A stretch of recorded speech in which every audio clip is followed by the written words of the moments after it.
Hello ladies and gentlemen, boys and girls, my name is Hagaduck3 and welcome to Tech Saturday episode 15, where today we're going to be building a $1,000 Steam machine.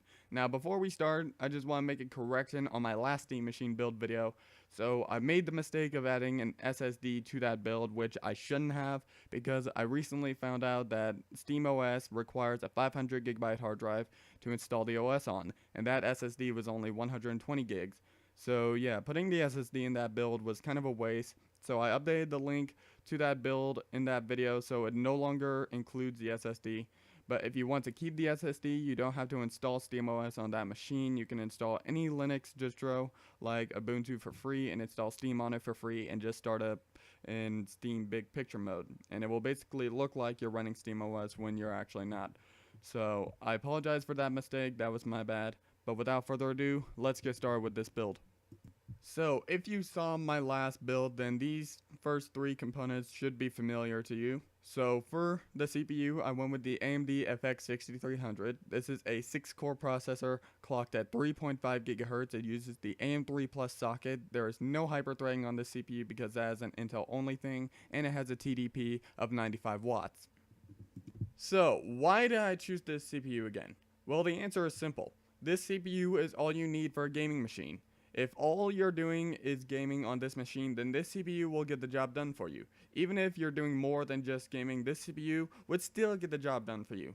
And for $114.48, this CPU will, like I said, get the job done for you.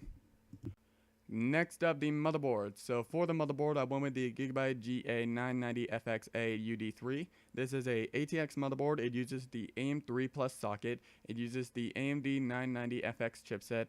It has 4 240-pin DIMM slots, which uses DDR3 memory, which gets maxed out at 32 gigabytes, and it has speeds ranging from 1066 MHz all the way up to 2000 MHz. This motherboard does have read support. It does have both Crossfire and SLI support. It also has 6 SATA 6GB ports, and yes, it does have a USB 3.0 header. I need to take a breath after that one.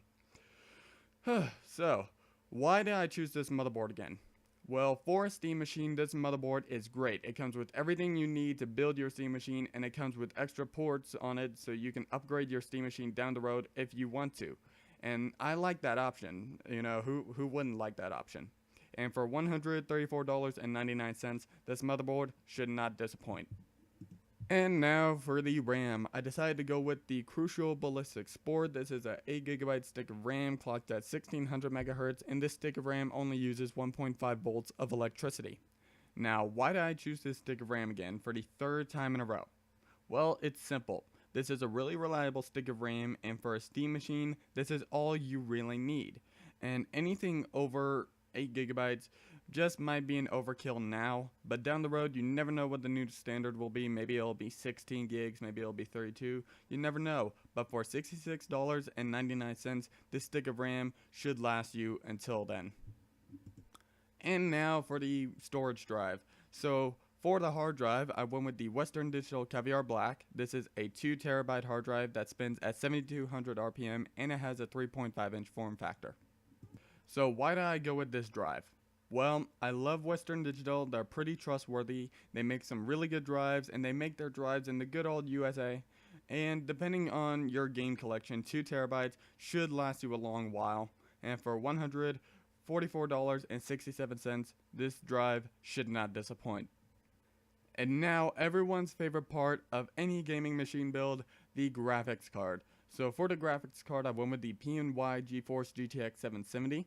So this card has 2 GB of GDDR5 memory. It has a clock speed of 1.05 GHz. It has 3-way SLI support. It also has 1 DVI dual link port, 1 DVI-D dual link port, 1 display port, and 1 HDMI port. So why did I go with this graphics card? Well, with this card you should be able to max out most of your games. And this card does support NVIDIA's GeForce Experience, so what that will do is keep your graphics card drivers up to date for you. It'll automatically download and install them for you. And you will be able to record your gameplay with NVIDIA Shadow Play, and it shouldn't hinder your performance that much. You're probably going to see maybe 5 to 10 frames per second drop, which is much better than fraps. and for $309.99, this card should get the job done for you. So next up, the power supply. For the power supply, I went with the Corsair Enthusiast. So this is a 850 watt power supply. It's a semi-modular power supply, and it is 80 plus bronze certified. So why did I go with this power supply? Well, it's made by Corsair, and I trust Corsair power supplies, and so do a lot of people. And I also chose this power supply because it has more than enough wattage to power this system, and it should have enough wattage so if you ever wanted to add another 770, it should be able to power both cards, and for $134.98, this power supply should, like I always say, get the job done for you. And last but surely not least, the case. So for the case, I went with the Corsair 500R. So this is a ATX mid-tower case. The color of the case is white, but it also comes in black if you prefer that. It has 2 front panel USB 3.0 ports. It has 4 external 5.25 inch bays, 6 internal 3.5 inch bays, and those internal bays are removable. So if you wanted to get some more airflow going to your graphics cards, you could. And the dimensions are 20.50 inches in length, 8.10 inches in width, and 20 inches in depth. So as you guys can see, this case comes packed with features. And one thing I forgot to mention was that this case also has one FireWire connector, so you can connect the FireWire if you so choose. But that's not the only reason why I chose this case. I chose this case because it's got good ratings, it looks pretty good from the outside and from the inside, and it's got some pretty good airflow going to it. And I think any build would look beautiful in this case, and for $115.98, this case should not disappoint. And that is the build. So the estimated wattage that this machine will be using is 424 watts. So that 850 watt power supply, like I said, should get the job done for you. And the total cost of this machine is $1,023.08. So I did go over the budget again by just a little bit, and that is due to shipping, since I like to add the cost of shipping in my build so you guys and gals know exactly what you will be paying. And don't forget that the price of these components are constantly changing, so try to get them before the prices go up. And the link to this build will be in the description below, and there will also be a link to a playlist which has all my Steam Machine builds in it, and I will add more videos to that playlist soon.